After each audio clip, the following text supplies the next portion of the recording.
You'll find the hello. I think you'll find that the homework is a little different from the style of the lectures. I think the problem is that the homework has to be more or less quantitative because it's a computer grading your answers. So they're looking for numbers and units and things like that. What I'm trying to do more here is to develop a feeling for the subject.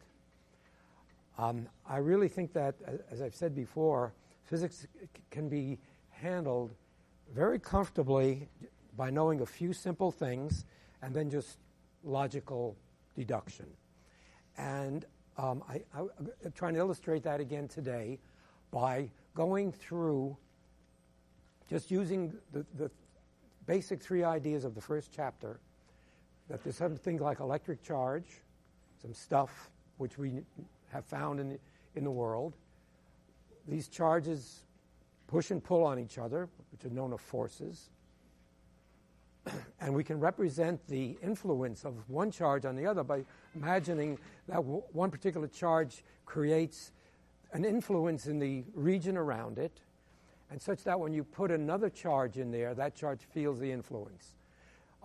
If they are of like type, they push each other apart. If they are unlike type, they pull themselves together. So those three basic ideas, I think, can explain an extraordinary range of things that we find in the world. And that's the point I'm trying to impress on you, how powerful some simple ideas are. And the important thing is that I don't want it to be that this is a collection of formulas that you will cram in and maybe write on a piece of paper and forget as soon as the course is over. I want these ideas to be natural to you, such that years from now, if you ever deal with an electricity problem in your research or at home or wherever, you'll remember these few basic ideas and then be able to figure it out.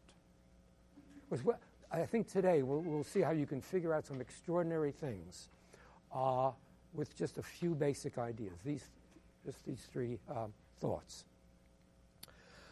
So last time I did start to talk about charges in a vacuum, which is very much again like that homework problem. I think it was an inkjet problem where, as you recall, I did this with little charges. You could put a bunch of charges here and the opposite charges here and create a quite uniform electric field. And then in a vacuum, you shoot another charge. Doesn't much matter what it is, plus, and it will feel a force due to this electric field produced here, equal to the charge you put in, this Q, and the field due to the assemblage of charges here. So that's the case because this particle is moving in a vacuum. So that, in fact, well, somebody raised before, what about gravity? In problems like this, gravity will either tell you forget about it for the time being, or the chances are it's really very small compared to the other forces. So we will typically forget it. But in this case, the electric force is the one we're thinking about, and that will be the total force acting on it, and that's okay. That's a vacuum. This is all vacuum here. So there's no other force. On the other hand, now I started to talk about the issue of what happens if you have stuff, charges in a medium. And the example I was working on just at the Bell last time, literally at the Bell, was a ball, again, put between two plates. We had the Van de Graaff generator here, which was creating charge, and putting charge, I don't know which sign, it doesn't really matter, on the plates. And the other plate, in fact, was connected to what we call the ground, literally to the earth. And the earth is like an infinite supply of charges. So if you need some or you want to get rid of some, we can just connect it to the ground, and the ground will more or less take up all the charge that you want to waste. Now, in this case, since the Van de Graaff was putting charge on this plate, it's going to repel the charges that are in this plate, the negative charges, right? They won't like being near that. So they're going to try to run away from this metal. Now, the metal started out neutral. A metal conductor is a chunk of stuff in which you have positive ions like copper nuclei, but in a conductor, the electrons are relatively free to move. They're not particularly attached to any one thing. That's why they have this ability of carrying the current. We'll get into that in more detail, but take it more or less on faith now. So what can happen if you put negatives here, the negatives here don't like it, they're going to run away. And you're going to leave behind plus. So we will create here a very similar situation to this of an electric field between these plates. That's how we describe it. All it's saying is that if I were to put a plus charge here, that plus charge would be, again, repelled by pluses and go to the minuses. It's really that easy. We use fancy words, the electric field and this and that, but that's all it is. It's these pluses are repelled by pluses. And so you have this more or less uniform electric field. Of course, as we did in my building up of this thing, the field is going to be somewhat distorted near the edges, but toward the middle, it'll be pretty uniform. So it'll be a pretty good approximation to the problem in the book where we said, let's just take this uniform field between two plates. Now,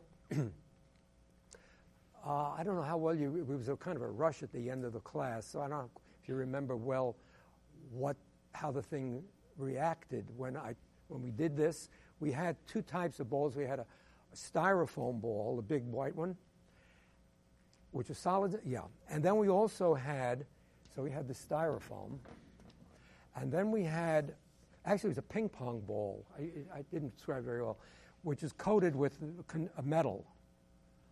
So we think of it as a metal ball. More or less stuff like this. Now the styrofoam, on the other hand, is made of long molecules, but the electrons are well connected to their molecules. So let me put them minus plus inside a molecule. Actually, they're not polar. This material is not these molecules are not like water. We talked about polar molecules, water being one where you have hydrogens that are plus, and you have we'll talk about that in a moment. But this stuff is not polar. Just take my word for it. So it's more or less like this. The electrons and the positive charges are more or less centered at the same place in a normal condition. Now, when we put it between those plates, though, now let's just logically figure out what's going to happen in these two cases, and see if it. Well, what did happen experimentally was I deliberately put the ball up here, so it was in a non-uniform field, actually. But in any case, the point is, if you're an electron on this styrofoam molecule, and you have a positive plate here and a negative plate here, what are you going to do? It's that simple. So if I turn on the field, let me concentrate just on the styrofoam for the moment. So in the absence of a field, everything is neutral and there's nothing going on. But in the presence of the field, the styrofoam molecule, the electrons, seeing the positive thing here, will try to go to them. The positive parts of the molecule, seeing negative over here, will tend to pull over this way, which will stretch the molecule a little bit, or at least distort it such that the minuses are not exactly the same place as the plus. Well, we call that an induced polarization, because there was no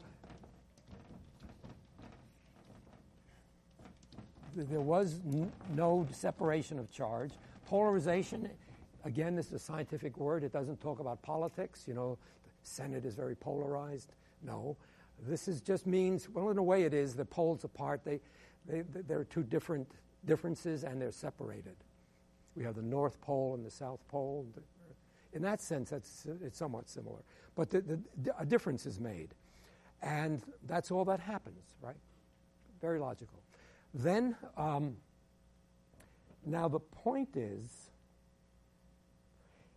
let's see what happens. Well, here is what. Now, here's the tricky part. This is a picture out of textbooks of a dipole where the plus and the minus have been pulled apart. Now the question is, how did they get apart? On the one hand, what I'm saying here is that they got apart because someone from the outside put a field on and pulled them apart. So that's the induced. It's induced from the outside. But once they're pulled apart, they create their own field, like that. So these molecules here will produce their own little fields that look like this. So I've just put in a couple of lines like that. Or let me maybe make it in colored chalk. If that end is plus, the field lines will come out of there and go into here. Sort of like that. And so on like that. So it will act like a dipole, but that dipole was caused by being induced by the external field. That's straightforward.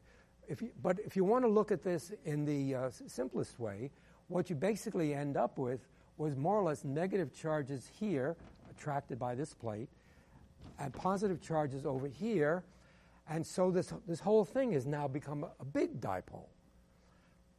But because of this little distortion, this distortion is not very much, because the electron, as held by its molecule, is very strongly held. You could actually figure it out from Coulomb's law. If you put a proton and an electron and you take them separated by roughly the size of an atom, you put in Coulomb's law, you can figure out what the force is and what the field is of a proton at the distance, say, of the Bohr radius, you know, the radius of a hydrogen atom. You could figure out what the field strength is. Very, very large. The field that we apply are considerably smaller, so you're just going to stretch the thing a little bit. You'll have a slight distortion of charge, but something. So the point is, you'll have this kind of dipolar field like that of this whole styrofoam ball. And you'll have inside the styrofoam ball electric fields going from see, just like that. Maybe I should have. I would have had to turn the whole thing over. But you can see where the plus. You can have an internal field, and then you see the fields again. Okay, are going out like this.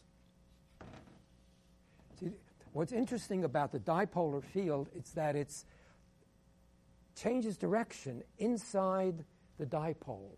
That's actually a very interesting point. But it's again obvious from the idea that from plus charges, lines go out, and in minus charges, lines go in.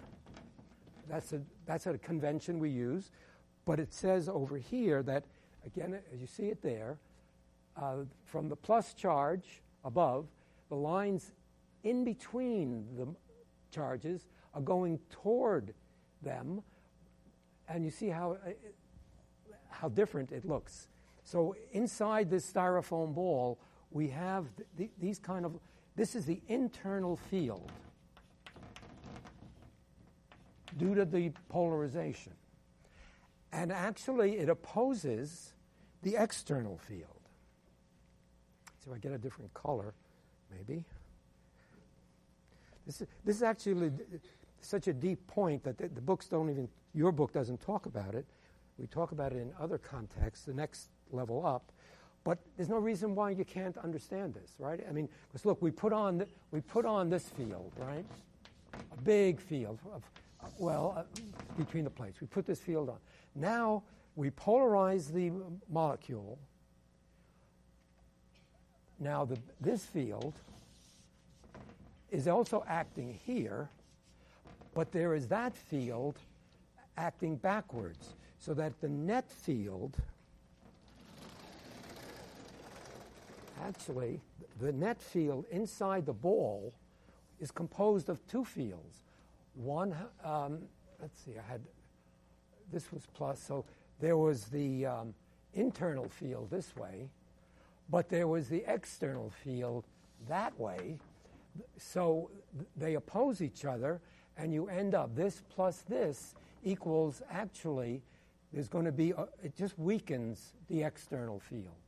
I wish I had a third color. Let me try this. So the field inside is that it's less. Maybe I should have done a vector addition here, actually, to subtract this length from that length, so maybe it should be about that long. It's the sum of these two. So the field inside, so that's why we call it dielectric, because the field inside is decreased by its own polarization, right? So it's the field inside is less than the field you apply, because these dipoles here produce their own field. So this is the internal field due to the dipoles induced. This is your external field, and this one here is the net field inside. Okay, so that's the idea of the dielectric sphere. And so some things that you should say about this. This applies, this kind of dielectric behavior applies to everything, because everything has charges either bound to each other strongly or weakly, like a conductor. So this phenomenon happens in all materials. Atoms, gases, liquids, solids, anything you want, a gas. Do I say it here? Bound charges. Yeah, in atoms, they have plus minus, they'll stretch. Molecules, they'll have plus minus, they'll stretch. Insulators, whether the charges are free or not quite, or conductors, the charges can move and separate under the thing, and you'll always get that the field inside is less than the field outside. This happens to everything. Every material thing that's made of atoms will do that. So it's a very powerful idea. But it isn't necessarily the strongest, the biggest thing that can happen. We'll get to some things which are kind of bigger. But it happens to everything. It's important to know that. Now, let's look at the story. Is there any question about that? To me, it seems very obvious somehow. If you think it's obvious and you're scared, don't be scared. It is obvious. I mean, it's just the way things are. It's very nice. It's very nice that it's simple, I think. Doesn't have to be hard. So let's look at, so what actually in the experiment that we did, the demonstration, what happened was the styrofoam ball was polarized by the external field. Let's see now, again, so it's plus here. So what happened, the minus charges went here, and the plus charges went here. Now, now that alone will not move the ball. See, the other tricky part is that if you have a dipole, so you've created a dipole here. This ball is kind of now a dipole. how did I do it? Plus, minus? No, I had it minus plus like that. Okay. Now, if I put a dipole, and if I put it in a perfectly uniform field, like in this, let's say, idealized, perfectly uniform field, now let's see what happens. Perfectly uniform. In other words, it's just as strong here as here as here, like this. And I can think of this as just these two charges. And they're equal, because the reason there's a negative here is because it's been sucked away from this, revealing the positive. So these two are equal. Whatever they are, they must be equal, because one came from the other.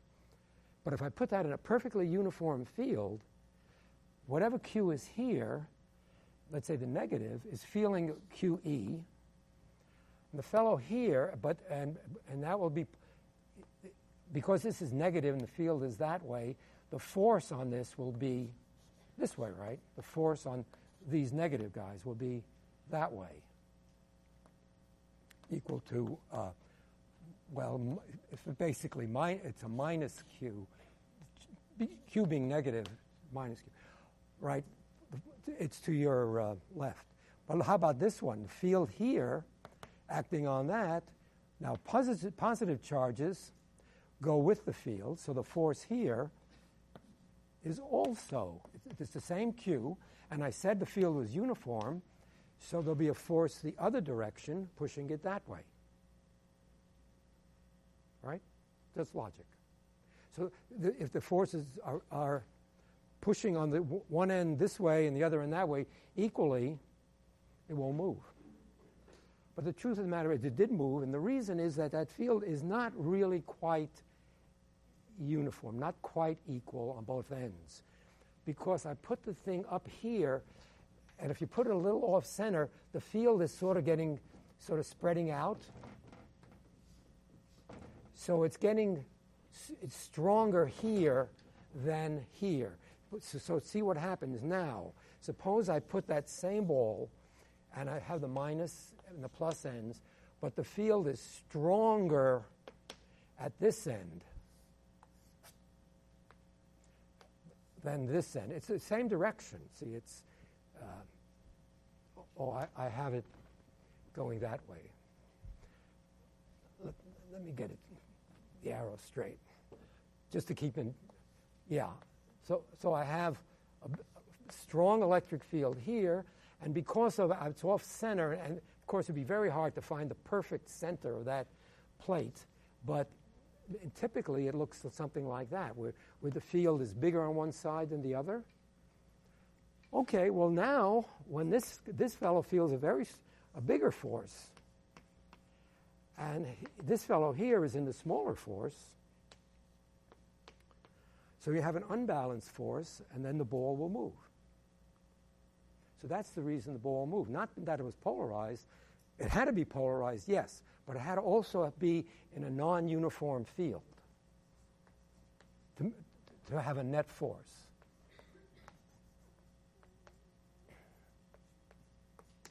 That's also explained in the book. But it's a simple idea, not a big deal. It's just that you have equal charges, and if that's true, then the only way the ball is going to move is if the field is not uniform, because otherwise it would be pulled in the same way in both directions. So you have to have a net force due to non-uniform E, which is most of the cases.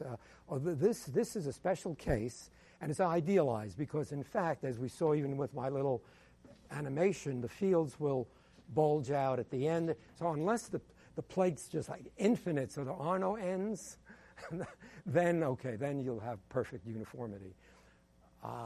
But in any real case, you'll always have something. So the chances, even here near the middle, I mean, there's probably one line where it's perfectly good, but otherwise, it's gradually going to get distorted. And so almost any place you put it, it's going to be not uniform, and the ball will move. Okay, so that's what we saw, and that's how we explain it. And it's only those three ideas. Just charges attracting each other and feeling force. Now, something like that might have seemed very mysterious 100, 200 years ago. Now, I wonder, I'd sort of like to leave some of this on. Well, this story will be true. I'm going to go on to the conducting ball, because the story is a little more fun. Of course, it made a lot more noise as well, which is interesting. But again, let's apply some very simple ideas and try to understand why did the conducting ball act so much differently? And it did. You recall that when we put the conducting ball between, it very quickly jumped over, hit one of the plates, shot over the other side, hit the plate, went bing, bing, bing, bing, bing, remember? And so on and so on. Very different than this fellow. This fellow here lazily went over, stuck to a plate.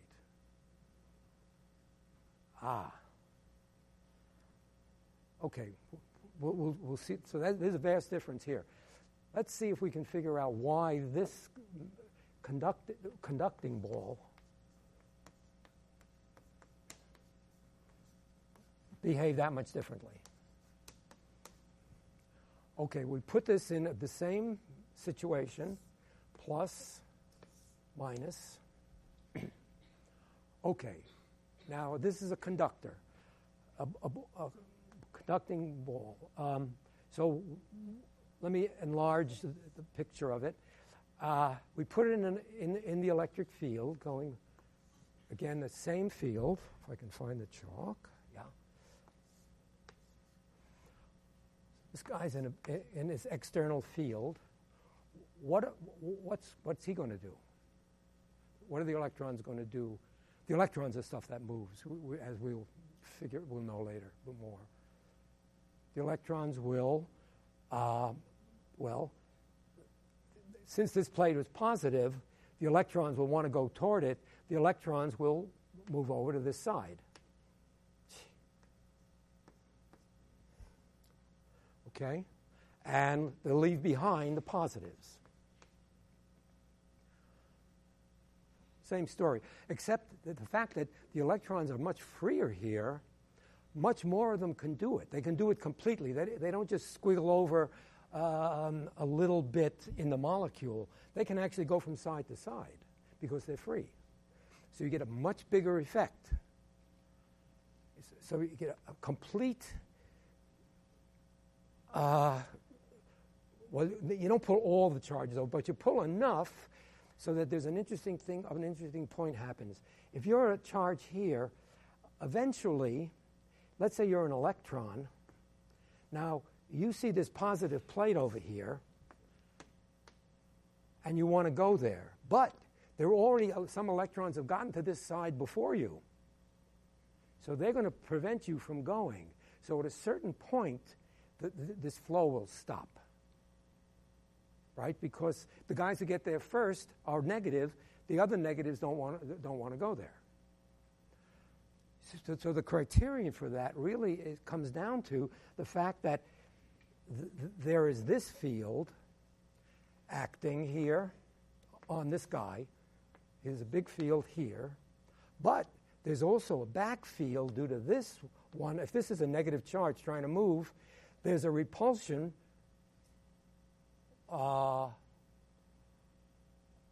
Wait a second. You're an electron, you want to go the other way. I'm sorry, guys. Yeah, sorry. Yeah. If I'm an electron over here, and there's a positive charge here, then this field wants to pull me this way, right? On the other hand, there are electrons already here that are going to push me that way.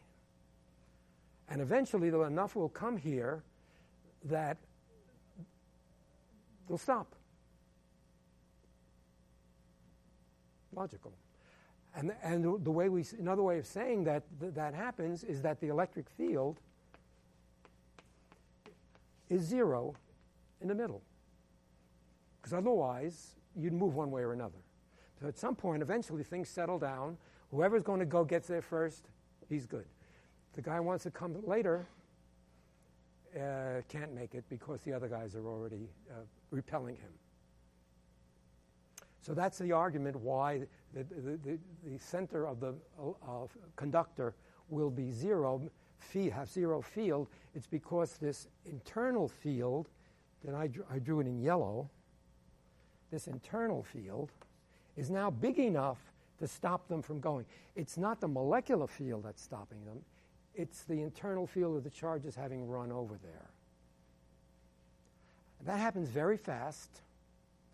This big polarization happens, and if you really are a big dipole here.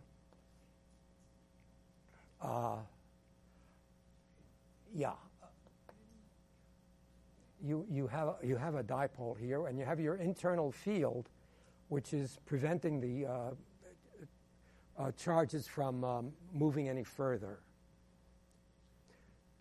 So now the story is so far is pretty much the same as the insulating ball, except more so.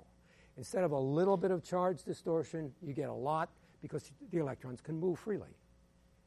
So the story is pretty much the same. You polarize the ball, only more so here. Now, what's different? Well, we say it's more so that the force may be, because the dipole is bigger, these charges here are bigger, the force here, the unbalanced force, QE on this side compared to QE on this side, E prime, namely a weaker field, because there have to be asymmetry. So this force is bigger because the charge that you build up is bigger, so this ball moves faster over here. But then something different happens. Now, what happens when a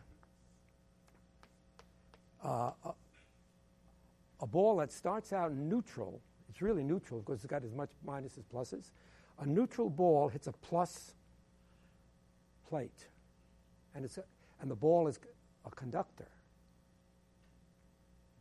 Now, the pluses want to get away from them. So you might think of it this way. If you're an electron on this ball and you see a positive charge next to you, oh, baby, you're going to jump over, right? Big time. And you're going to leave behind positive. So you're going to jump over, and the ball becomes positive, but then you realize, my God, the ball is positive, and the plate is positive. They're going to repel each other. Right? Isn't that interesting? So they repel at that point because the charge, let's put it that way. The negative charge jumps to the positive plate.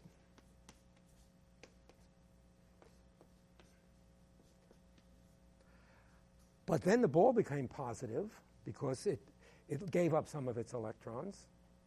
And now the ball is positive, the plate is positive, it gets repelled, and it shoots over here with its positive charge. And then it hits this negative plate. And the negatives say, oh my God, here is a nice, sweet, positive guy coming. Or girl. I don't know what she is. Anyhow, we want to be positive. So it comes over here, and this is positive. So a negative trying to get away from the other negatives jumps on the positive ball. And the ball becomes negative. Because these guys want to get away from each other, right? They're all negatives over here. So it becomes negative. But then it's repelled from the negative plate. So it shoots over the other side. And then the negative ball arrives at the positive plate, and it says, oh, well, here's a negative and here's a beautiful positive plate. Let me give up my electrons and become positive and go boink, boink, boink, boink, boink. So that's it.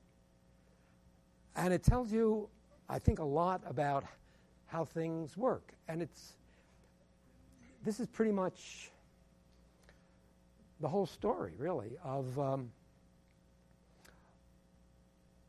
matter in fields.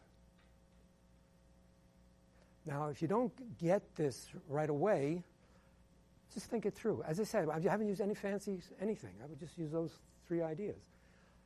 And if you just follow it through, and you have to know that insulators, the charges can't get very far from each other. They don't travel through the material, and conductors, they do, and it gives you certain interesting effects over here. Now, so this, yes? Sorry, could you just explain one more time how the whole process started? Is it just because you would never, just because of human error, you would never get the ball right in the middle? That's right. So it would always be shifted a little? It'll always be shifted over, always be shifted over place, no matter, unless you're very lucky. And once it gets going, it goes. Once there's a net, if you're in a net unbalanced force, whichever way it goes, I think the ball could have gone either way the first time, depending on where we started out. If we started out near that plate, chances are it'll go to that plate, then pick up its charge and start running. Yeah, that's right. It's a good point, yes. All right. So there's a pretty, tricky phenomenon in a way, but it's explicable by these simple ideas. Now, I wanted to show you that we can do some very profound things. I wanted to go through all the different kinds of materials, some of which you may never have heard of, but that exist in nature, and use these simple effects to do remarkable things. For example, have any of you heard of something called a ferroelectric? Anybody heard of that? Or an electret? No, most people haven't. In fact, it's not even in your book. But it should be, because it's very simple, and these are very useful materials, and you should know about it. And this is probably the only place you'll ever hear about it. And it may come up in sometime you want a material which will have a permanent electric dipole. In other words, so far we studied materials here that are neutral, like this or that. You know, you have to do something to electrify them, like rub or something. But it'll turn out that there actually are materials that are spontaneously electric. They actually have electric fields in them. And they are ferroelectrics and called electret. I hope we'll get to that. But I want you to hear about it, because if some of you do research, or even whatever you do, medicine or whatever, such a thing may come up. And the truth of the matter is that they are used in practical devices too. And they're under research for even greater application.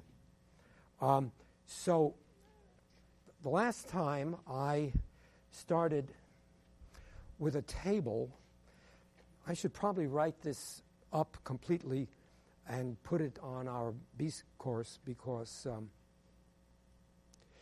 it's a little bit long-winded. But the idea is, so I'm trying to have one category of things which are called dielectric. I just went through the whole big deal on the dielectrics.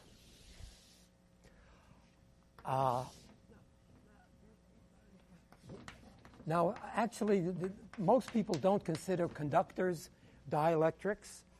In a way, they reserve dielectrics for insulators. That is, whether they conduct, that the charges move freely or not.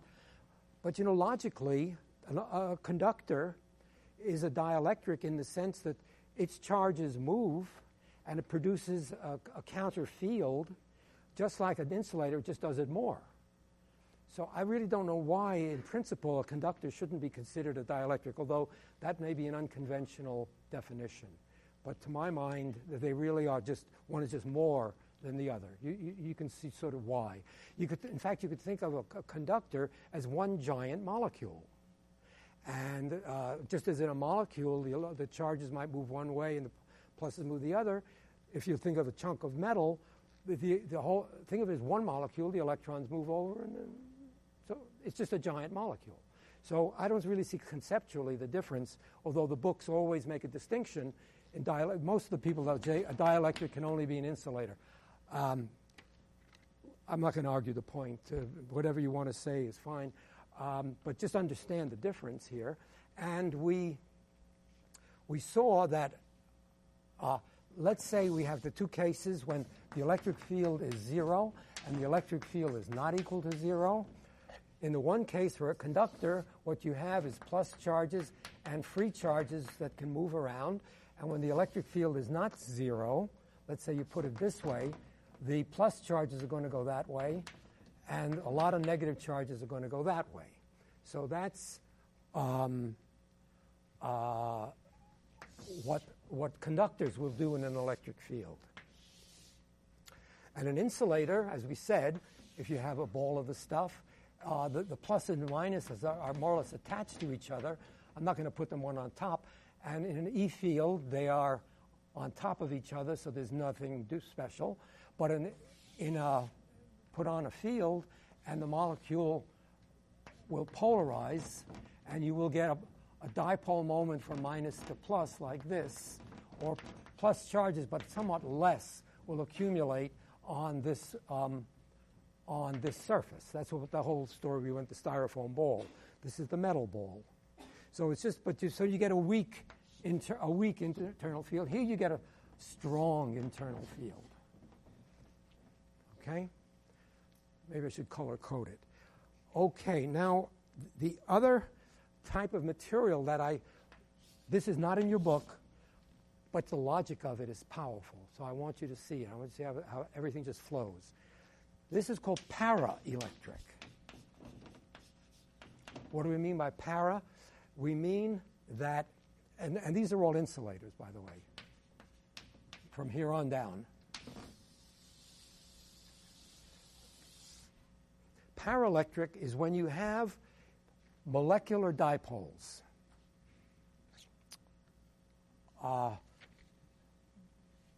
Insulator. You have molecular dipoles.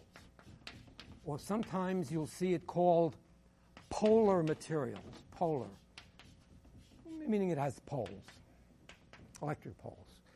And a classic example that we use a lot and very important is water. And a paraelectric material, if you have a ball of it, you have your water molecules. Let me illustrate them here. The hydrogens and the oxygen. But you see, there's a dipole moment here built into the molecule. This is due to the structure, due to chemical bonding. The fact that these two are not diametrically opposed. If they were diametrically opposed, they look like this, like, who's the guy in Mad Magazine? Yeah, okay. What's his name again? Do you remember? I don't remember. But he, funny guy. Anyhow, if you had it like that, you see that the center of the charge would overlap, the plus and the minus would center. This would not be a polar molecule. Turns out that water, it's more like Mickey Mouse. The plus charges are not on the same place as the negative. So they have a little, but you see, in the normal condition, these molecules are no reason in water that they should orient one way versus another. So you get this random thing, but they are intrinsically polar. But if you put them in an electric field, like we said before, if you put this blob in an electric field, let me make one of these big, his molecules like this. Let's say the electric field is this way. The pluses will want to go that way. The minus part will want to go this way. The molecule is going to turn to line up with the electric field. So the molecules, let's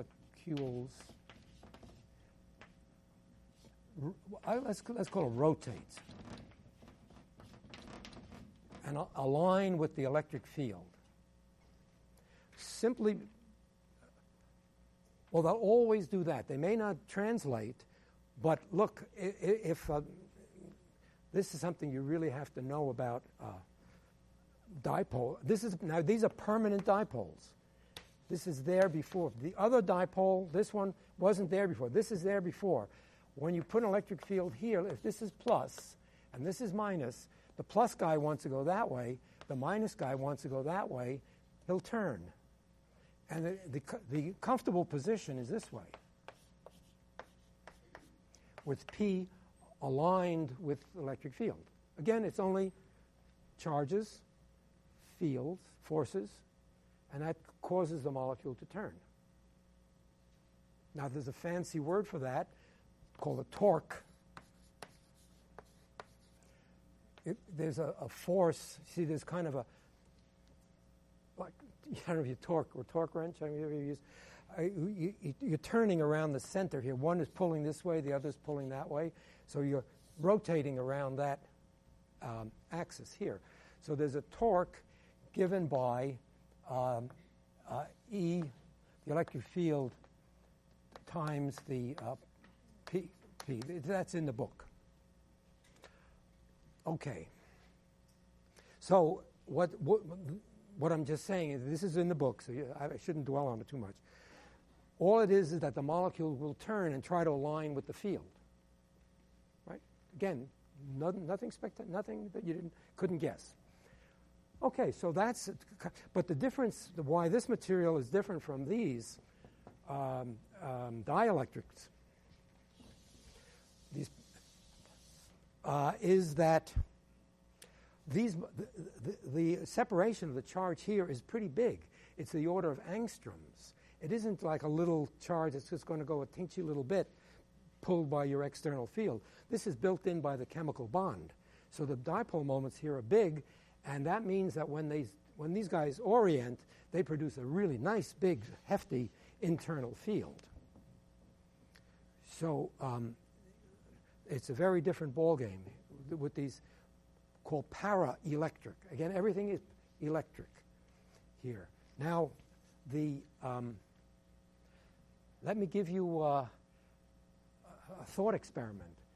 Suppose I put on this big electric field on liquid water, giant electric field, and so my molecules want to line up with the electric field. Now, suppose I freeze the water so that the molecules are lined up this way. I've now got a big polarized block because I pushed them that way. And if I freeze them, they're stuck. And I've made myself a permanent large dipole. And that's another material.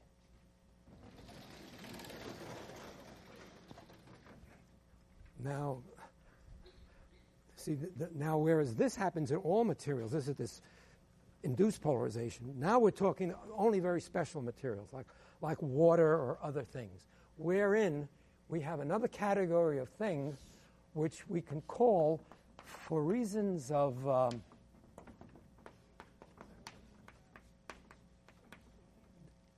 ferroelectrics. Now, why ferro? Ferro has to do with ferrous, iron. The original magnets that were discovered way back by the Chinese thousands of years ago, they always had iron in them, iron magnets. So people categorize magnets, if they were spontaneously pointed north, they were a magnet. And they had a spontaneous magnetic property in them. Not everything does that. Aluminum, copper, tin, they don't do that. But some things do. So the whole class of things that have that magnetic effect was called ferromagnets. All it is just, it should be more permanent magnet. It has a built-in magnetism. Here, for lack of something better, we call it ferroelectric, meaning hearkening back to that it's a permanent, really what we mean, it has a permanent polarization. It's built in. It's sort of like if I took that water and I put on the field and I freeze it, like this. Then I have my pluses here, and I have a permanent thing, and then I can take the field off, and my block in the zero field will have a permanent, and electric lines will come out of it. Isn't that neat? electric lines will come out of it because I've frozen in the polarization. I've induced, first I didn't induce it, I used the natural, I couldn't do that with the other type of induced charge. But once it's permanent, if I've got some permanent stuff in here, I can take the field off. The external field is 0. And that thing will radiate electric field. It'll be like a little electrified thingy. And that exists. That experiment's been done. But there's also in nature, some crystals do this. And they are very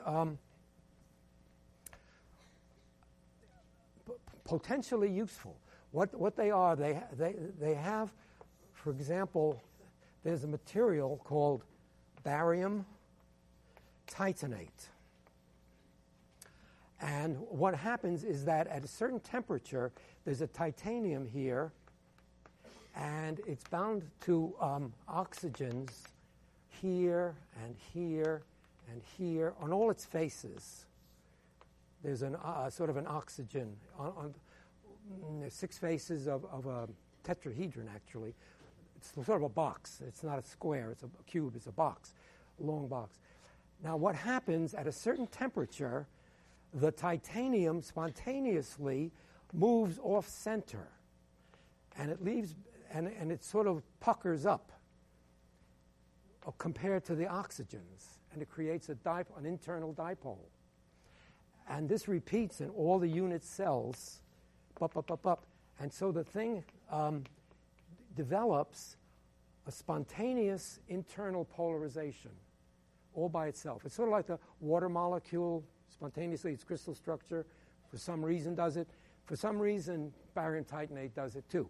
Now, the beauty thing about barium titanate is that it's not a very big motion. And it turns out that if you put on an external, so there's an internal polarization pointed out, if you put on a big external field the other way, you can get this thing to flip. So you can get it to go downward. And in a sense, you'll reverse the polarization. What's the beauty of this? It could be a storage mechanism. See, you could call the upward polarization 1, you could call the downward polarization 0, and you can flip back and forth. So actually, when I worked at IBM, and we had a group working on ferroelectric memories, because this would be a memory. Because once it's flipped, it'll sit there pretty much. But if you want, you put an electric field and you flip it back, and then you can run by it and say, oh, which way is it? Is it up or is it down? And it remembers. So people are still working on ferroelectric memories.